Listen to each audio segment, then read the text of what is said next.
안녕하세요. GP선교회 한국본부 책임을 맡고 있는 장영호입니다. 여러분을 뵙게 돼서 정말 감사하고 참 좋습니다. 이 모임이 있다고 이메일을 받고 또 순서를 이렇게 보면서 야, 이게 꼭 가고 싶다 하는 생각을 가졌습니다. 그리고 기대를 하고 왔습니다. 그런데 기대의 이상의 이 배움과 또 만남과 깨달음이 있어서 정말 감사드리고 또 EWC에 이 자리를 빌어서 감사의 말씀을 드립니다.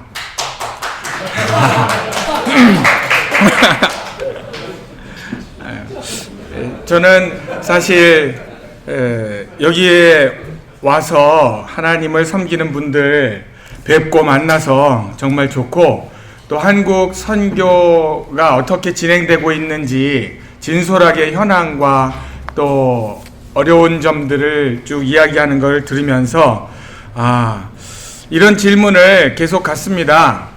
하나님께서 원하시는 일이 무엇인가?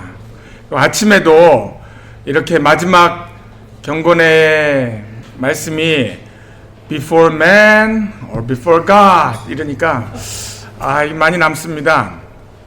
그러면서 저도 이 시간 잠깐 20분 이야기하는 중에 그러한 생각을 갖고 말씀을 드리고자 합니다. 아침 식사하는데 제 테이블에서 이렇게 좀 이것을 준비하고 보고 있었더니 뭘 그렇게 준비를 많이 하냐고 GP를 당신보다 더 잘한다고 이렇게 이제 여기 사실 저도 너무 놀랐는데 저는 사실 이 러시아에 있다가 3년 전에 한국 본부를 맡게 됐어요. 실상 사실이거든요. 근데 오자마자 여기 관계하시는 분이 GP 돌아가는 일을 저보다 더 잘 아시는 걸 보고 제가 어젯밤에 발표를 이렇게 하면 안 되겠구나 조금 바꿨습니다. 그리고 목적 자체가 서로를 좀 알고 또 할 수 있으면 어떻게 함께 할 수 있을지 이런 면에 우리가 바람이 있다 한다면 그래서 좀 알리는 쪽으로 그렇게 방향을 잡았습니다. 그래서 사실 저희 가족부터 다들 가족 사진 넣고 시작하길래 어젯밤에 가가지고 컴퓨터 없는데 찾았습니다. 저는 조금 오래된 사진인데 사실 저 93년도에 갔는데 그때 사진은 못 찾고 2001년도에 우리가 이제 이렇게 됐고 저 뒤에는 여름 궁전입니다. 우리 겨울 궁전이 세계 3대 박물관 중에 하나인데 블란스루블 대형 박물관, 겨울 궁전 허미티지인데 여름 궁전에 가서 이제 찍었고 저희는 딸, 아들, 딸 이렇게 있습니다. 7년마다 어떻게 된 사진이 찾아졌어요. 2015년에 우리 크리스마스 루터란 교회를 빌려서 크리스마스 연합 예배를 드리는 곳이고 이제 또 7년 후에 현재 우리 왓다라에는 대학교를 졸업해서 고등학교 선생님 아들이 4학년, 2학년 이렇게 이제 나이를 밝힌 이유는 저희 어머니께서 가서 너도 짝을 좀 잘 찾아봐라 이런 이야기를 하고 제가 짝을 찾아볼 때 그냥 동족끼리 찾는 게 서로 복잡하지 않고 쉽지 않을까 그런 생각을 해봤습니다. 뭐 이미 우리 조영준 선교사님 또 우리 미주대표 김승봉 선교사님 발표하셔서 GP의 역사는 KIM에서 87년에 KGM, 92년에 PWM이 이렇게 나오게 됐고요. 그 후에 99년 5월 25일에 KGM과 PWM이 대통합을 이뤄서 한 글자씩 따가지고 GP가 됐습니다. 그래서 GP는 뭐의 약자냐 많이 이렇게 물어보세요. 근데 사실 먼저 GP 그러면 드는 생각이 우리 한자성어에 GP직이면은 백전백승이다 그렇게 해서 그것이 이제 좀 나쁘게 해석되면은 GP는 GP만 흘린다. 남의 피 흘리지 말고 자기 피만 흘려라. 희생정신을 강조하면서 또 사실 우리 요즘에 어떤 선교사님이 저한테 던진 말이 마음에 많이 남습니다. 한참 전에 유행했던 한국 영화 친절한 금자씨가 있는데 그 국민 여배우 영애 씨가 얘기한 게 많이 남지 않습니까? 너나 잘하세요. 그런데 그 이야기를 패러디해서 어떤 여자 선교사님 저한테 얘기하기를 나나 잘하세요 그러더라고요. 그래서 깊구나. 뭘 딴 사람 탓하지 말고 자기 일 열심히 충실히 잘 하는 게 GP가 아니냐. 우리끼리는 좀 해석을 할 때 GP는 good people이다 이렇게 바램을 갖고 또 해석을 하기도 하고, 또는 뭐 가이드 포스트라고 하잖아요. GOP. 그래서 앞에 전방에 서서 할 수 있으면 뭐 이끌어가기보다 먼저 총을 맞는 그러한 자세가 되면 좋지 않겠나 하고, 사실 우리 뒤에가 파트너스 복수입니다. 그래서 바라기는 먼저 하나님과 파트너가 되고 God's 파트너가 되고, 두 번째는 현지인들과 파트너가 되고, 세 번째는 우리를 보내는 선교사들 성도님들과 파트너가 되고, 이번에 또 한 가지 제목이 생기는 것은 우리 함께하는 동역자님들 여러분들과 함께 파트너가 되었으면 좋겠다, 그런 생각을 갖습니다. 우리 정체성과 방향, 그래서 늘 우리 선교사님들이 물어봅니다. 스스로 GP는 색깔이 뭐냐. 이제부터 조금 우리 속에 잘못된 점이나 모자란 점을 좀 이렇게 얘기하면서 말씀을 드려야 좋지 않겠나 생각이 돼요. 얼마 전에 우리 이 인터내셔널 디렉터스 미팅이라고 해가지고 연례 지도력 회의 디렉터들이 1년에 한 번씩 모이는데 GP의 색깔은 뭐냐 그런 질문을 또 하게 됐습니다. 그러면서 우리는 그 답을 금방 찾지 못하면서 우리가 여러 사람들이 여러 지역에서 다 모여서 하니까 제 마음속에 그냥 생각난 단어는 우리의 색깔은 무지개다. 다 다른 색깔인데 그러나 아름답게 조화를 이룰 때 보기 좋지 않겠나. 사명 선언문을 늘 기억하면서 또 다른 GP 선교사들도 한 방향으로 갔으면 좋겠다는 소원을 갖고, 그러나 궁극적으로 하나님이 원하시는 방향으로 가자. 그래서 저희는 1년에 한 번 IDM이라고 지도력 회의를 하면서 각 권역에서 사역하는 보고와 전략을 세우고, 또 연구개발원에서 백서를 발간하면서 전략을 연구 개발하고 있습니다. 객관성을 좀 확보하기 위해서 저도 사실 제 주관적인 이야기를 하는 것보다 우리의 자료를 근거해서 이야기하는 게 좋겠다 생각되어서 2009년에 GP 선교의 백서에 나와 있는 이슈들을 한번 살펴보았습니다. 그때 이제 GP 선교회를 전체적으로 평가를 했는데 내부 자문위원 5분과 외부 자문위원 5분을 우리가 선정했습니다. 내부 자문위원은 우리 이사님 중에 한 분, 그리고 76년에 태국으로 파송된 김정훈 선교사님, 80년에 파송된 윤수길 선교사님, 1대 국제대표를 지내신 이은무 선교사님, 2대 국제대표를 지내신 안성훈 선교사님. 외부 자문위원은 그때 당시 KWM의 사무총장 강승삼 선교사님, 또 그때 총무였던 한정국 선교사님, 알타이 선교회 회장 유기남 선교사님, 선교한국의 한철호 선교사님, 국민일보의 함태경 기자, 이렇게 해서 저희 선교회를 한번 쭉 이렇게 자문을 구했습니다. 그때 나온 이야기가 우리 선교사님들이 GP의 정신을 좀 더 깊이 각인하는 게 필요하겠다. 정체성의 위기가 있지 않느냐 생각을 하고, 또 리더십에 대해서는 이제 그때 당시에 지금 조금 구조가 바뀌었는데 국제대표와 함께 각 지역 대표들이 있었습니다. 리저널 디렉터라고 했었는데 그것이 이제 그 후에는 이 지역이 많아지다 보니까 뭐 15개 넘어가면서 권역으로 3-4지역씩 묶어서 그 에리어 디렉터, 권역 대표, 그리고 리저널 디렉터를 필드 디렉터로 바꿨습니다. 그래서 국제대표와 그다음에 권역 대표, 지역 대표 이렇게 되는데 그 리더십에 관해서 연구가 필요하다. 그렇게 하고 정보 연구 개발 내부 환경 쪽에서는 연구 개발원 쪽에 웹사이트를 좀 더 질적으로 관리할 필요가 있겠다 하는 그런 이야기를 하고, 또 선교사 자기 개발 부분 인력개발위원회를 두기로 했고, 또 본부 사역이 현장 중심으로 될 것, 그리고 재정 물적 지원은 한국과 미국 본부 건물 이런 부분에서는 좀 잘한다 하는 그런 평가를 받게 되었습니다. 내부 환경에 본부 체제에 있어서 훈련 파송은 잘하는데 전략적 배치가 좀 부족했고, 현지인 지도력 관계 개발이 필요하다. 선임 선교사들의 재교육이 필요. 그리고 케어는 비교적 잘 되는데 팀 사역을 은사별로 하고 협력 사역이 필요하다, 이런 평가들이 나왔고요. GP 전략 부분에는 연례 전략 회의를 각 지역에서 하게 되는데 결정만 해놓고 그것이 잘 되지 않는 부분을 잘 해야 한다는 지적이 나왔고, 재배치 그리고 저비용 고효율 선교 전략 연구의 필요가 제시되었습니다. 그래서 이제 외부 자문 결과를 통해서 나타난 긍정적인 면은 전통적인 선교단체로 여기 표현은 역사성을 가졌고 선교 한국 선교의 1번지이자 시니어 자원을 소유한 전통적인 선교 단체이다. 개방적인 부분 이 긍정적이고, 또 말레이시아에 있는 GPTC 훈련원이 기대가 되고, 또 미주의 디아스포라 교회를 선교 동원하기 위한 본부의 역할이 기대가 되고, 연구개발원 국제화를 추진하는 일, 제3세계 선교 부흥을 위한 거시적 선교 운동의 주도가 기감이 됐다.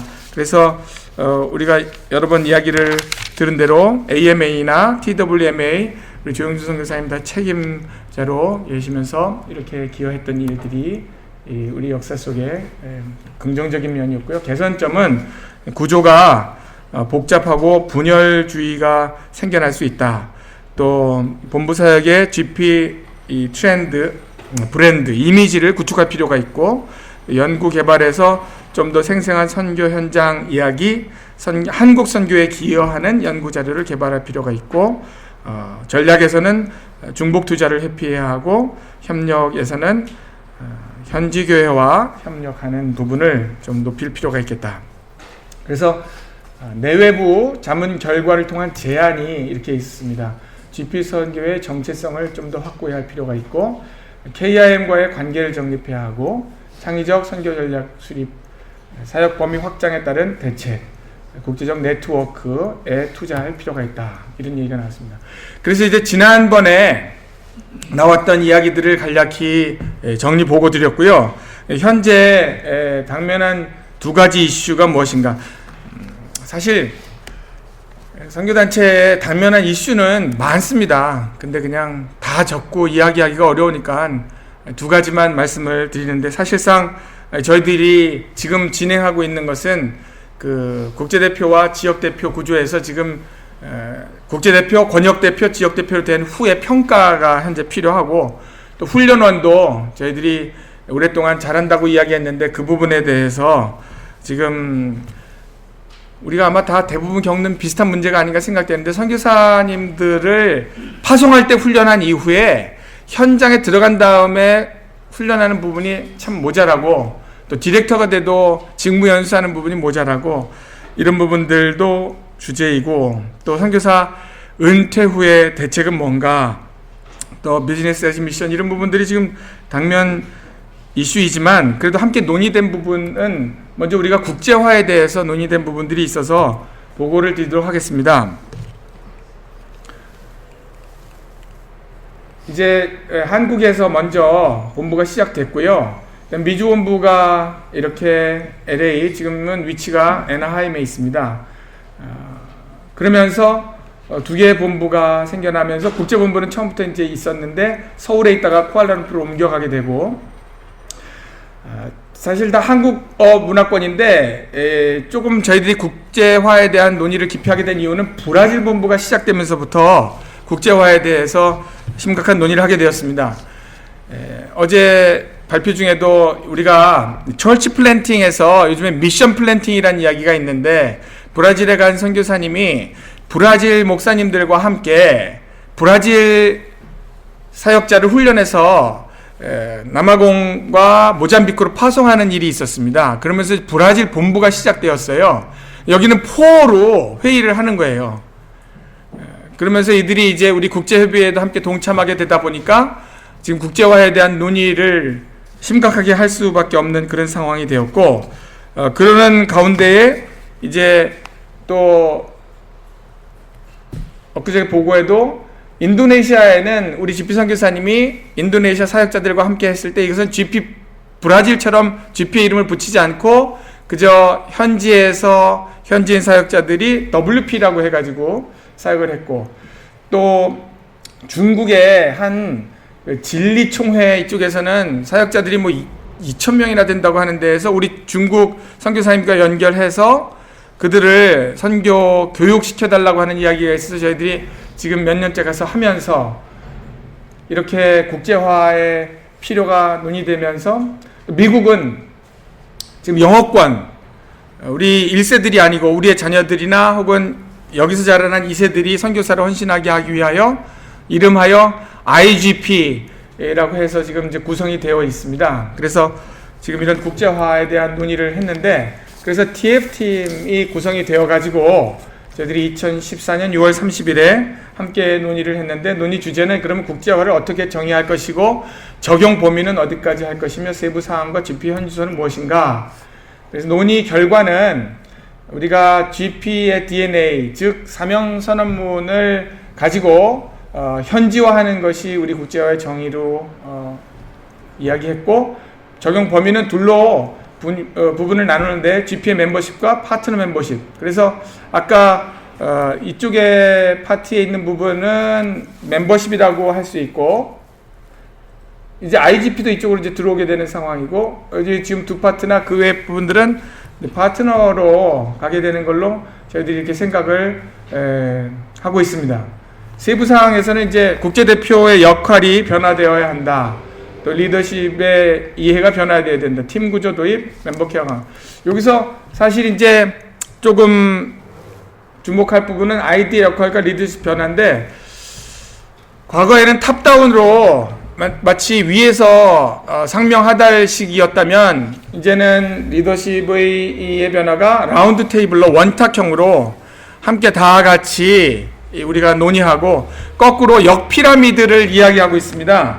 그래서 과거에는 위에서부터 아래로 내려간다 했으면, 이제는 좀 밑으로 내려가는 부분으로 디렉터들이 더 내려가는 선교사 섬기는 리더십 이야기를 했고, 그 다음에 아이디의 역할 변화도 과거에는 뭐 대통령과 같다 했다면 비유가 딱 맞진 않지만, 앞으로는 유엔 사무총장처럼 자율권을 강화하는 쪽으로 그런 식으로 지금 이야기를 하고 있습니다. 그래서 이제 올해 4월에도 2차 모임을 했고, 구조조정, 그래서 각 본부의 자율성을 강화하고, 아이디의 역할, 국제대표 역할을 축소하고, 그리고 연구개발원의 훈련은 지금 국제본부 산하인데 독립하는 방향으로 지금 이야기를 하고 있습니다.